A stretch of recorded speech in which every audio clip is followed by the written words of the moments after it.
Assalamualaikum warahmatullahi wabarakatuh. Di sini saya akan membacakan biografi tokoh perkembangan ilmu pengetahuan pada masa kejayaan Islam, yaitu Abu Ja'far al-Mansur. Abu Ja'far Abdullah bin Muhammad al-Mansur adalah khalifah kedua Bani Abbasiyah. Ia dilahirkan di Al-Humaimah, kampung halaman keluarga Abbasiyah, setelah bermigrasi dari Hijaz pada tahun 687 sampai 688. Ayahnya bernama Muhammad bin Ali bin Abdullah bin Abbas bin Abdul Muthalib. Ibunya bernama Salamah al-Barbariyah, wanita dari suku Barbar yang dulunya seorang budak. Al-Mansur merupakan saudara Ibrahim al-Imam dan Abdul Abbas Asyafah. Al-Mansur memiliki kepribadian kuat, tegas, berani, cerdas, dan memiliki otak yang cemerlang. Ia dinobatkan sebagai putra mahkota oleh kakaknya, Abdul Abbas Asyafah. Ketika Asyafah meninggal, Al-Mansur dilantik menjadi khalifah saat usia 36 tahun. Setelah dilantik menjadi khalifah tahun 136 Hijriah atau 754 Masehi, Al-Mansur membenahi administrasi pemerintahan dan kebijakan politik. Dia menjadikan wazir sebagai koordinator kementerian. Wazir pertama yang diangkat bernama Khalid bin Barmak, berasal dari Balak, Persia.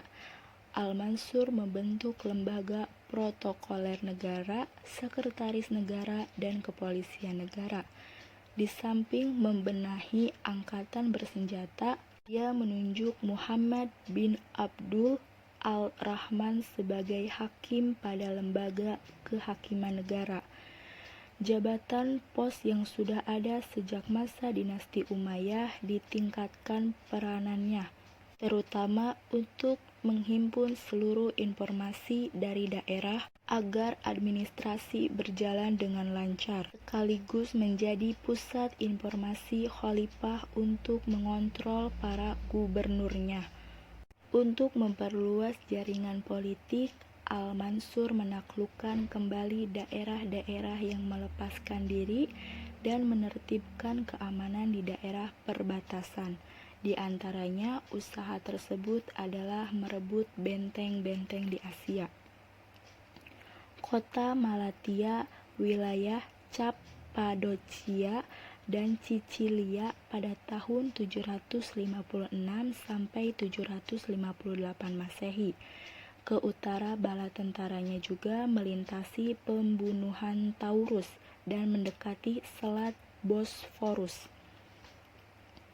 Pada masa awalnya pemerintahan dinasti Abbasiyah, yakni di masa Abdul Abbas Asyafah, pusat pemerintahannya berada di kota Anbar, sebuah kota kuno Persia di sebelah timur sungai Eufrat. Istananya diberi nama Hasimiyah, dinisbahkan kepada sang kakek Hasim bin Abdul Manaf. Pada masa Al-Mansur, pusat pemerintahan dipindahkan lagi ke Kufah. Ia mendirikan istana baru dengan nama Hasimiyah II.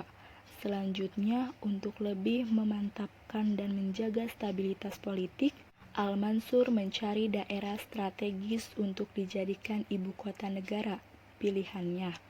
Jauh pada daerah yang sekarang dinamakan Baghdad, terletak di tepian sungai Tigris dan Eufrat. Sejak zaman Persia kuno, kota ini sudah menjadi pusat perdagangan yang dikunjungi saudagar dari berbagai penjuru dunia, termasuk para pedagang dari Cina dan India. Baghdad berarti Taman Keadilan. Taman ini bersama hancurnya kerajaan Persia, namun namanya tetap menjadi kenangan rakyat. Kota tersebut dibangun khalifah dengan melibatkan para arsitektur, tukang batu, tukang kayu, ahli lukis, ahli pahat, dan lain-lain. Mereka didatangkan dari Syria, Mosul dan Basrah dan Kufah yang berjumlah sekitar 100 orang. Kota Baghdad berbentuk bundar. Di sekelilingnya dibangun dinding atau tembok yang besar dan tinggi, sedangkan sebelah luarnya digali parit besar yang berfungsi sebagai saluran air sekaligus benteng pertahanan. Al-Mansur juga menunjukkan minat dan perhatian yang besar terhadap pengembangan ilmu pengetahuan, penyalinan literatur Iran, Girik, serta Syriani dilakukan secara besar-besaran. Dia mendorong usaha menerjemahkan buku-buku pengetahuan dari kebudayaan asing ke bahasa Arab agar dikaji orang-orang Islam. Perguruan tinggi ketatiban di Jundisapur yang dibangun oleh Khosru An-Nushirwan, Kaisar Persia tahun 351 sampai 579 Masehi, dihidupkan kembali melalui tenaga pengajar dari tabib-tabib asal Greek dan Roma yang menjadi tawanan perang. Al-Mansur juga mendirikan perguruan tinggi sebagai gudang pengetahuan yang diberi nama Baitul Hikmah. Usahanya itu telah menjadikan kota Baghdad sebagai kiblat ilmu pengetahuan dan peradaban Islam. Ia mengajak banyak ulama dan para ahli dari berbagai daerah untuk datang dan tinggal di Baghdad. Ia mendorong pembukuan ilmu agama seperti fikih, tafsir, tauhid dan hadis, dan ilmu lainnya seperti bahasa dan ilmu sastra.